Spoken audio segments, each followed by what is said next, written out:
Hi everyone, Susan from Worldpeacefull, and I've just felt to do another video on how we transition to a peaceful reality by working firstly on how we can reconfigure or reset ourselves. So I'm going to read to you the approaches to peace from an American called Pilgrim, who was walking across the United States 7 times without anything. She was penniless. She had an awakening in her life. She realized that the normal life was quite unhappy, and she made a decision to live her own truth, to live her own life. And she was just an ordinary person, and she went through many ups and downs before she came to a point where she had this peak experience. And essentially, this woman walked alone the highways of the United States. She actually had a campaign that was sort of 25,000 miles for peace. So she would walk the highways of the United States with nothing, and she would never take rides. She became known because people noticed there was this woman and she had on the back 25,000 miles for peace. So people got to know about her. She was completely at peace, no discord whatsoever. People would come and walk with her. People would write to her. She's had quite disturbed people come to her and shift in consciousness. She saw a man chase a child into a barn. He was going to sexually molest this child. She stood between the man and the child, and she shone unconditional love into his eyes. Now, I think this is a really important point. Pilgrim actually lived in an energy of unconditional love completely. She surrendered completely to life. She had no fear whatsoever. She allowed this universal intelligence, some call it God, whatever you want to call it doesn't really matter. She was following impulses on the basis of this certainty, which is the awakening. The awakening is a certainty that we are one with all of it. Her mission on this planet at that time was to become a pilgrim, to wander until the world found peace. She was incredibly wise. So I'm going to read for you what her approaches to peace were. This is someone walking the highways. She had plenty of time to think about it. She was inspired to it. So the first approach to peace is to assume right attitude toward life. Stop becoming an escapist or surface liver, as these attitudes can only cause inharmony in your life. Face life squarely and get down below the froth on its surface to discover its verities and realities. Solve the problems that life sets before you, and you will find that solving them contributes to your inner growth. Helping to solve collective problems contributes also to your own growth.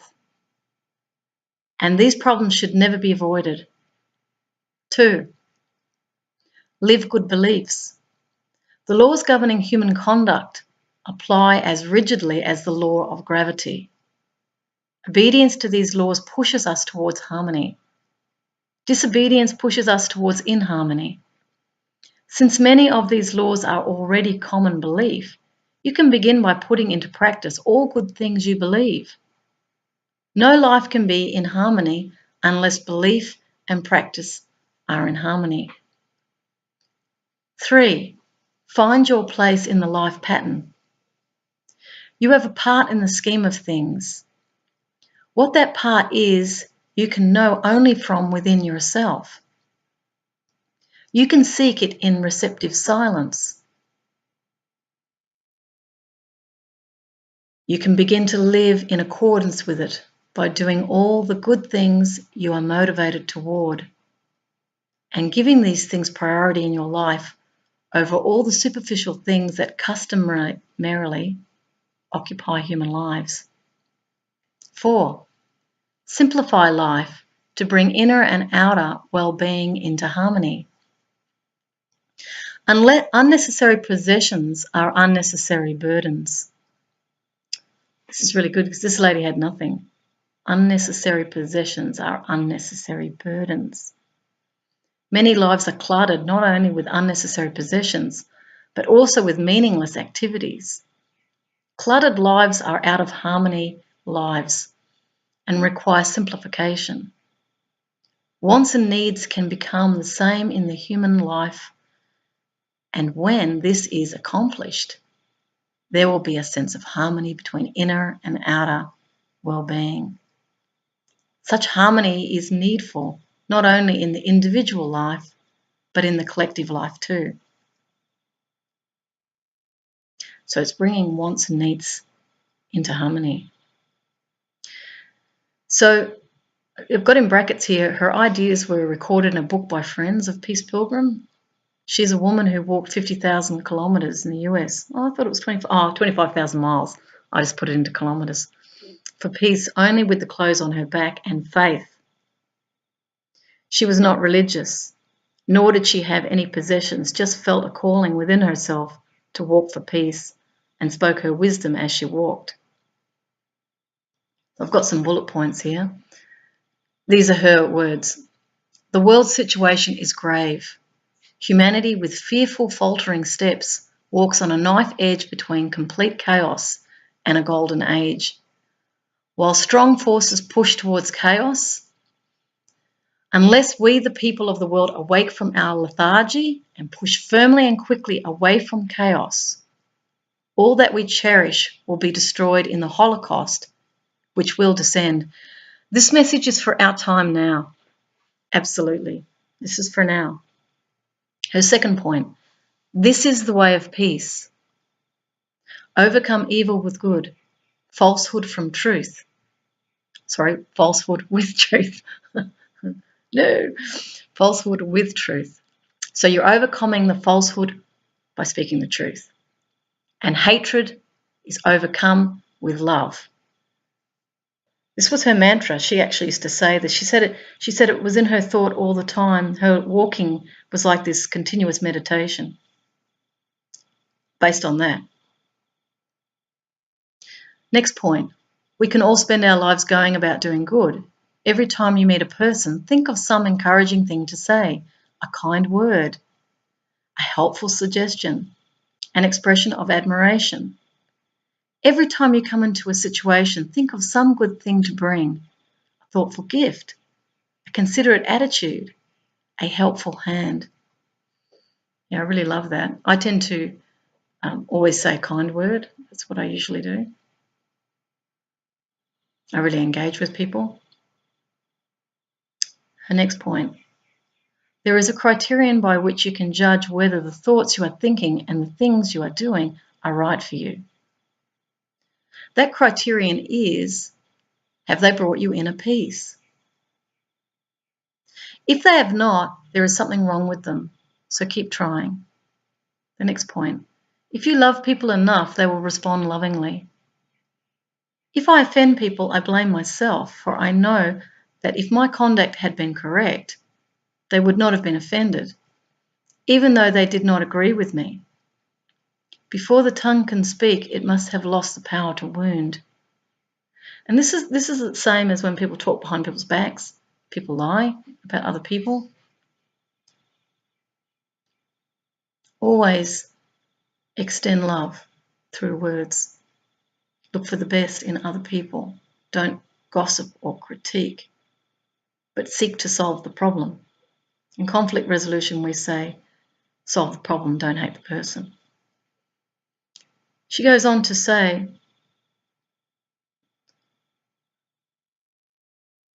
to those who feel depressed, I would say, try keeping your surroundings full of beautiful music and lovely flowers. Try reading and memorizing thoughts that inspire.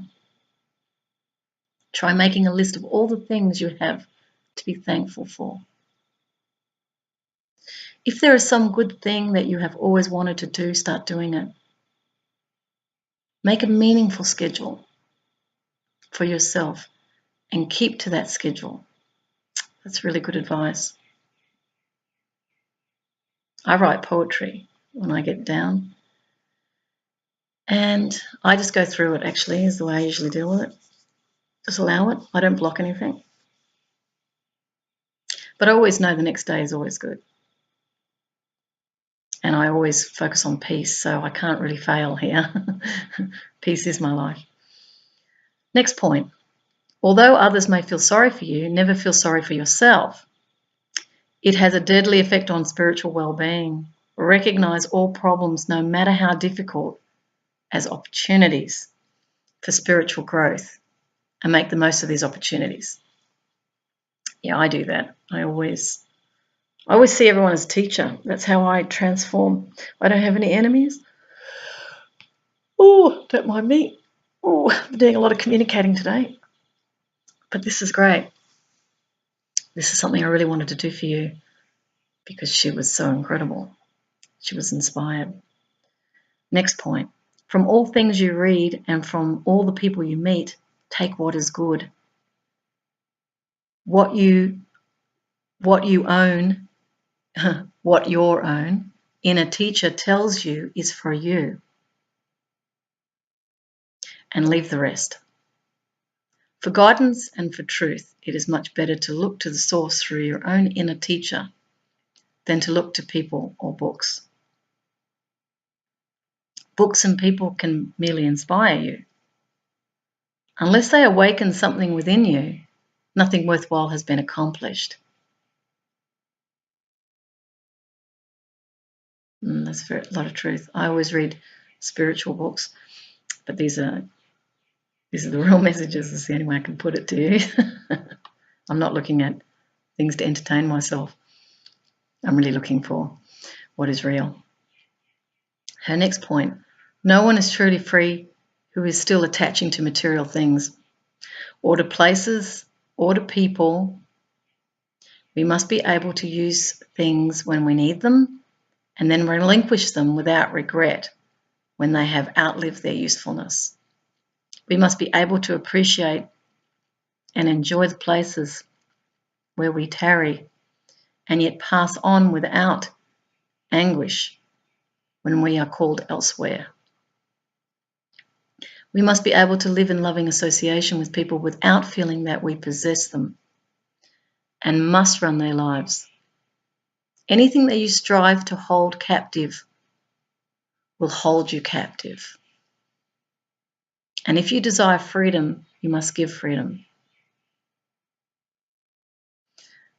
The spiritual life is the real life. All else is illusion and deception. Only those who are attached to God alone are truly free. Only those who live up to the highest light, they find their lives in harmony. Those who act on their highest motivations become a power for good.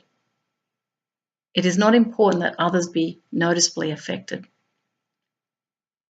Results should never be sought or desired. Know that every right thing you do, every good thing you say, every positive thought you think has good effect.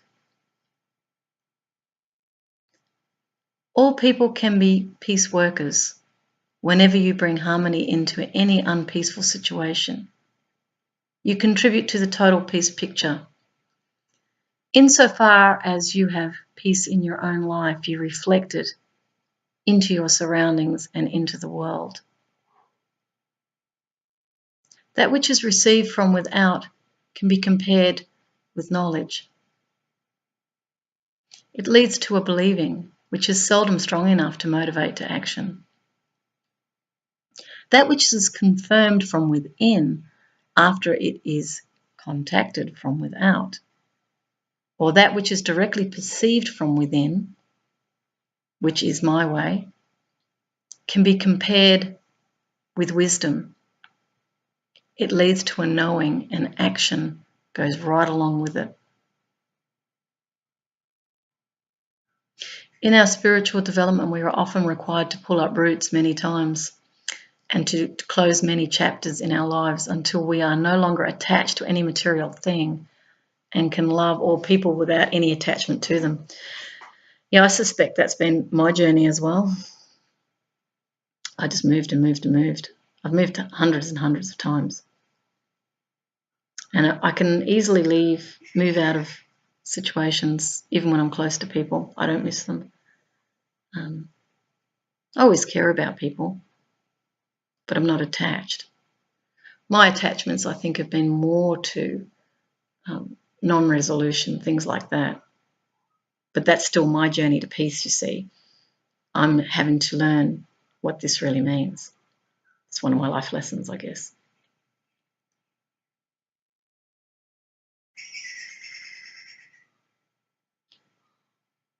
I'm just feeling what I'm reading here. Yeah. In our spiritual development, okay, yeah, I've said that one, we pull up roots, we do. You cannot leave a situation without spiritual injury unless you leave it lovingly. So we cause spiritual injury when we leave situations unlovingly. Unkindness.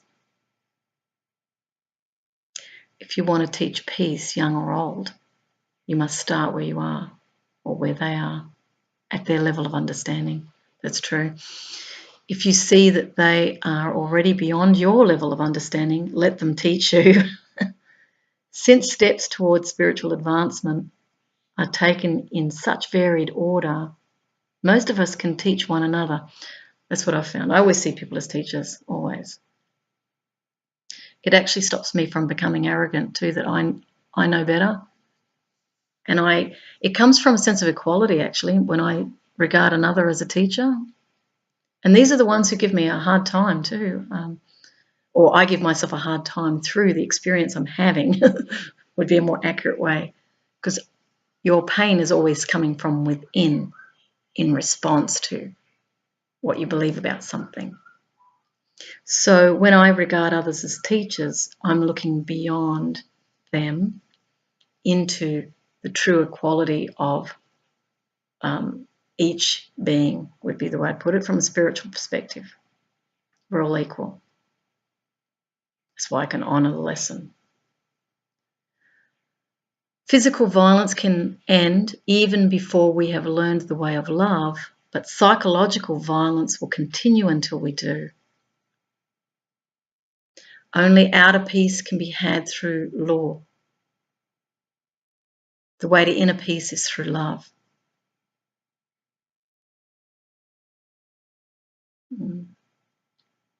Concentrate on giving so that you may open yourself to receiving. Concentrate on living according to the light you have so that you may open yourself to more light. Sometimes difficulties of the body come to show that the body is just a transient garment, that the reality is the indestructible essence which activates the body.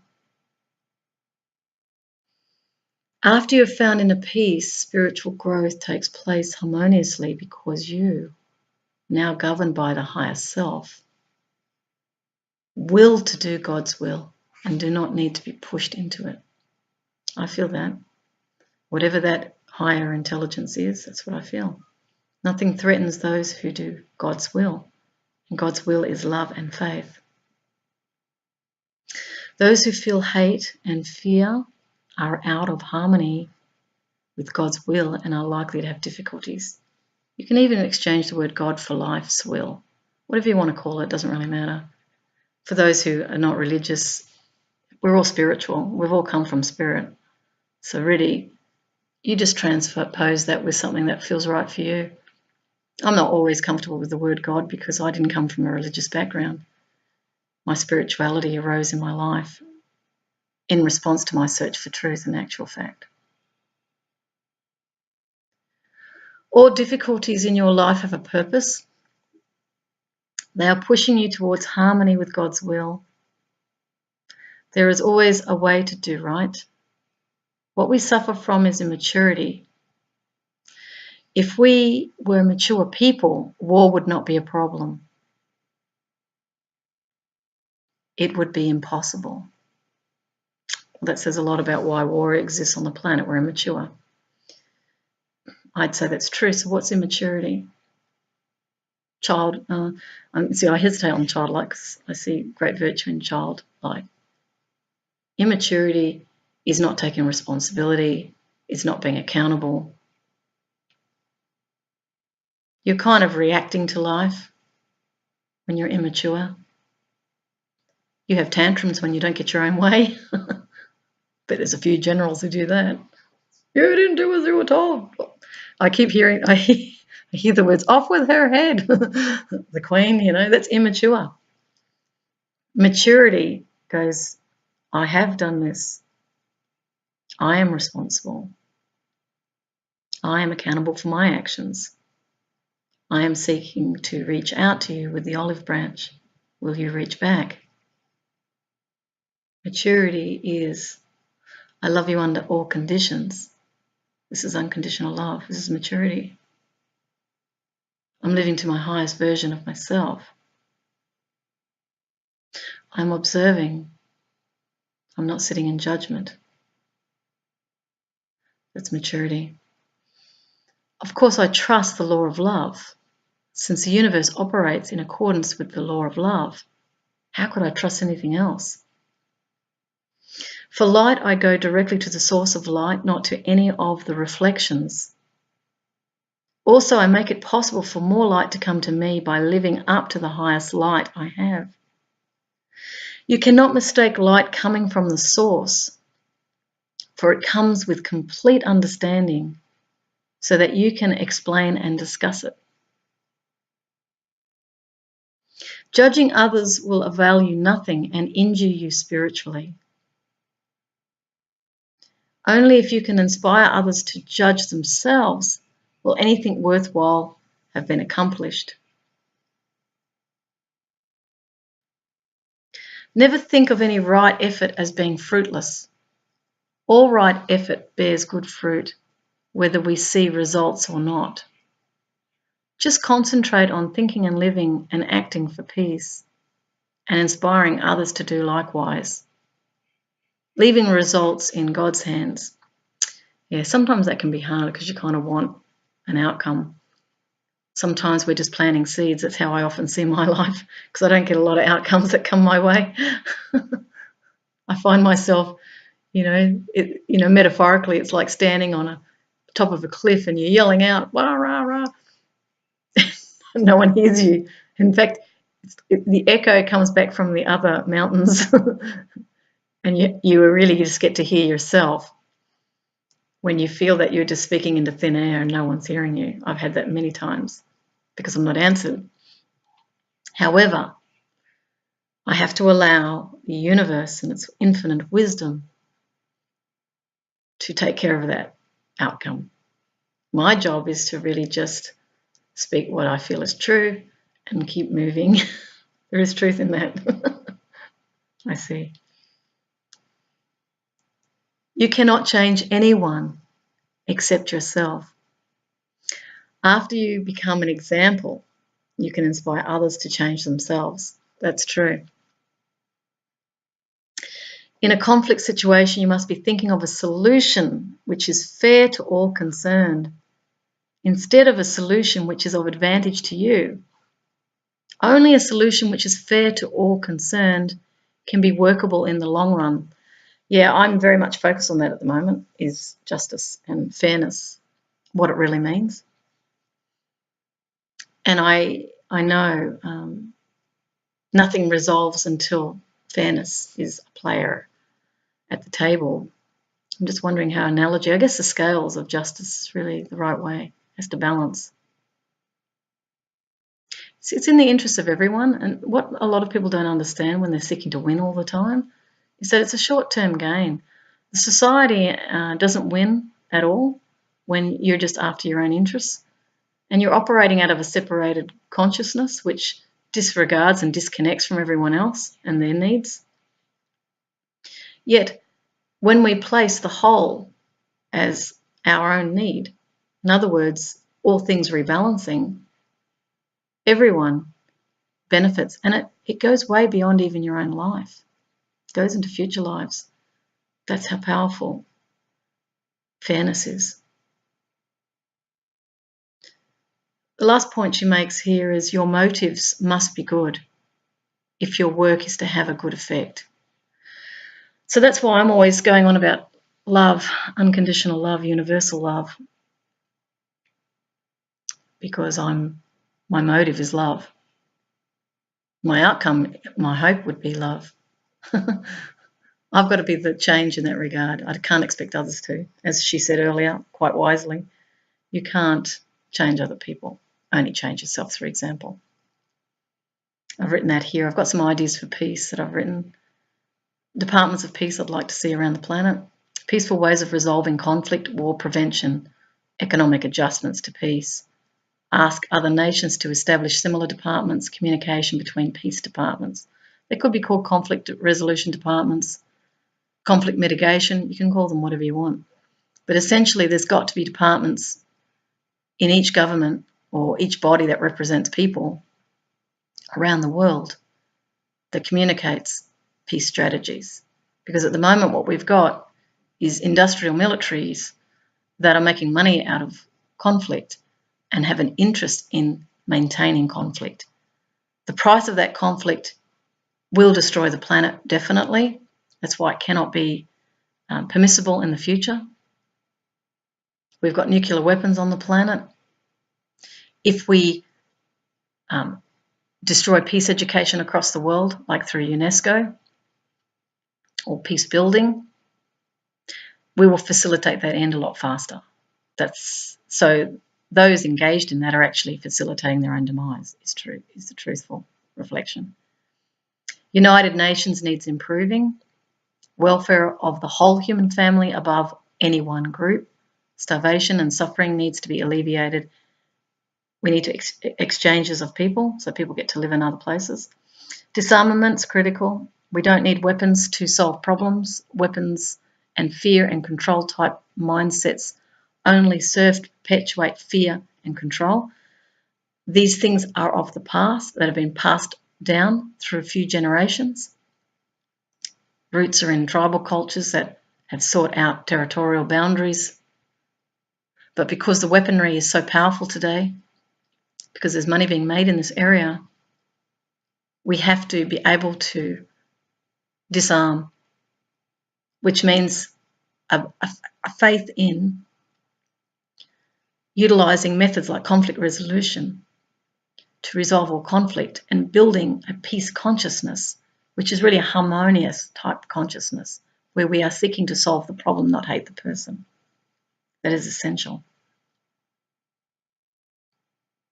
We need community peace action. These are suggestions.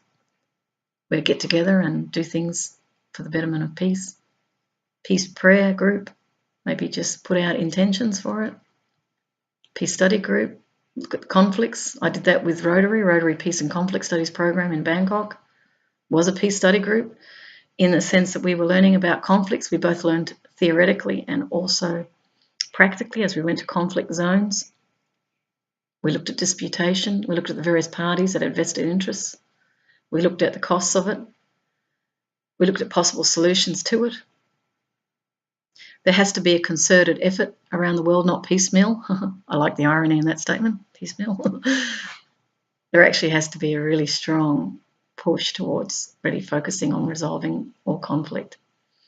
We need to set up mechanisms to avoid physical violence in the world where psychological violence still exists. And of course, the psychological violence is actually the prelude to physical violence. You have to be thinking about these things in negative ways in order for a negative physical outcome to occur. The unexamined self often believes it's right in the sense that it has mantras going on in the mind, and they're uncontested mantras, which means that person never is exposed to different viewpoints, particularly if they have very strong control impulses or they're operating out of some sort of leadership or totalitarian mindset that is unquestioned. That's problematic. It means groupthink occurs out of that. Everyone comes to the party and thinks along the lines because they feel there could be a loss if they say something other.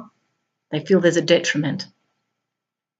We need to invite discourse that is contrasting to the paradigm that's being put if it's in a destructive mode.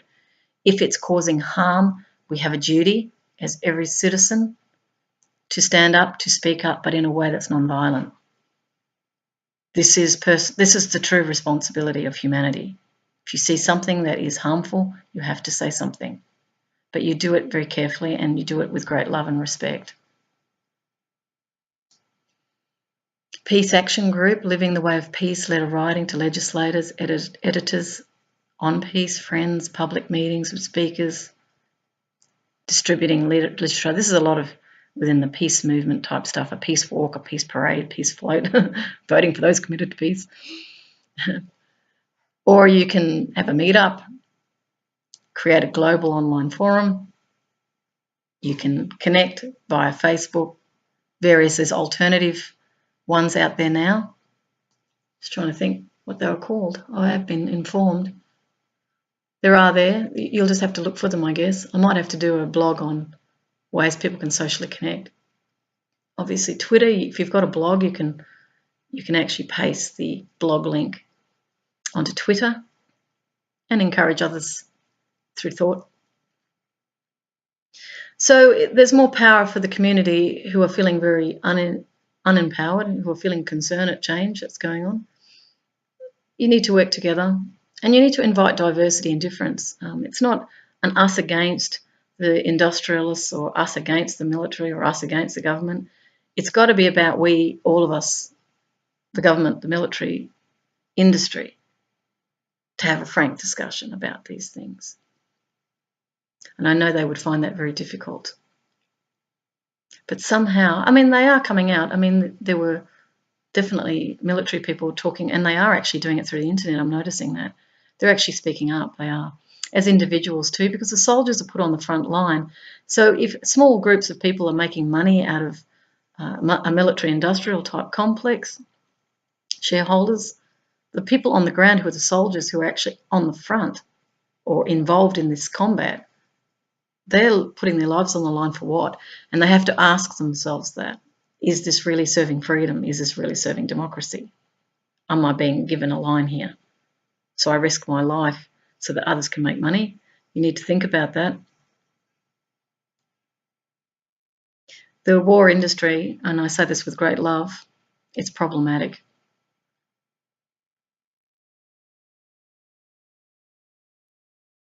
It comes from inner discord, as Peace Pilgrim was saying. You have to, even those of you who are very much engaged in this, just go into stillness. I would invite you to follow your own truth, not me. Maybe, I know some people, you have to go through a trajectory in your own life. I know with my life, I've had to go this way. Maybe in your life, you have to go your way. Now, this is the peace philosophy in action is what I'm doing. In other words, I'm accepting where you are. And in a sense, I'm not really even saying that you're wrong. I'm saying what I think, by contrast, given my peace perspective. But all I would say to you is go into the stillness. That means breathe in, breathe out, and try and be still in your mind. And then ask to be guided on your life path. Who knows, you might create the first peace militaries in the world. I often talk about Men That Stare at Goats, that film, the New Earth Army concept. Well, maybe that's a way you can protect. And I sense that the military, their essence is protection. I'll go into the stillness. These are men that have been taught to defend. I understand that when I go into stillness about it. There's actually very high-principled people in the military who want to make sure others are safe. There is honour in some of them too. Very honourable people who went in for very high reasons.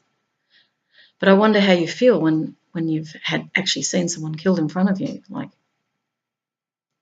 how does that sit with you? Do you justify it and say, well, this has got to happen in order for a higher good to happen? Is that true? That's all I'd really ask you, is just examine, is this the path you want? And is it true?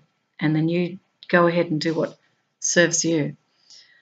Freedom is about everybody. I would become a dictator if I say everyone should believe in peace. The only thing I can say to you is that it's brought me more joy. I felt a sense of purpose. It feels more natural for me to go in this direction. But for some reason, this is my path. But I honour and respect every other path too, no matter who you are, because you're creating contrast. And from the contrast, we find ourselves. So there's always deeper outcomes, purposes in when we all clash it up. So that was Peace Pilgrim's approaches and thoughts of peace that I've written and read out from my blog.